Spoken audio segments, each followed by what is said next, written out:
भाग बताता है कि सूचना और संचार प्रौद्योगिकी आईसीटी कैसे विकसित हुई है और फिर शैक्षिक प्रौद्योगिकी ईटी के विकास के महत्वपूर्ण चरणों को समझाता है। आईसीटी की पृष्ठभूमि। प्रौद्योगिकी टेक्नोलॉजी ने हमारे जीवन को सरल और आरामदायक बना दिया है। इस प्रगति को 3 मुख्य चरणों 3 एरास या लहरों वेव्स में समझा जा सकता है। कृषि युग एग्रीकल्चरल एरा, मानव सभ्यता की शुरुआत। औद्योगिक युग इंडस्ट्रियल एरा, इसमें औद्योगिक क्रांति, शहरीकरण और बिजली का उपयोग शामिल है। इलेक्ट्रॉनिक युग इलेक्ट्रॉनिक एरा, यह सूचना युग है जहां ज्ञान पर आधारित प्रौद्योगिकी प्रमुख है। यहाँ यह पाठ सूचना ज्ञान प्रबंधन पर केंद्रित है। शैक्षिक प्रौद्योगिकी के विकास के चरण। शैक्षिक प्रौद्योगिकी ईटी के विकास को 3 मुख्य समूहों में बांटा गया है। 1 1416 phase 1 oral instruction to printing. 14वीं शताब्दी मुख्य रूप से मौखिक निर्देश ओरल इंस्ट्रक्शन का प्रचलन था। 15वीं शताब्दी छपाई प्रिंटिंग की कला शुरू हुई।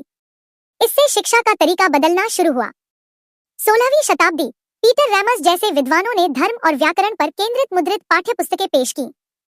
1719 phase 2 introducing text books and theories. 17वीं शताब्दी जॉन कोमेनियस ने पहली बार बच्चों के लिए पाठ्यपुस्तकें टेक्स्ट बुक्स पेश की। उनकी 1657 की किताब ऑर्बिस पिक्टस बच्चों के लिए सचित्र पुस्तक थी। जे राउस्यू, उन्होंने अपने समय की शिक्षण विधियों की आलोचना की और कहा कि बच्चों को सीधे जीवन से शिक्षा मिलनी चाहिए। उनके अनुसार शिक्षण प्रक्रिया शिक्षार्थी लर्नर के सिद्धांतों पर आधारित होनी चाहिए।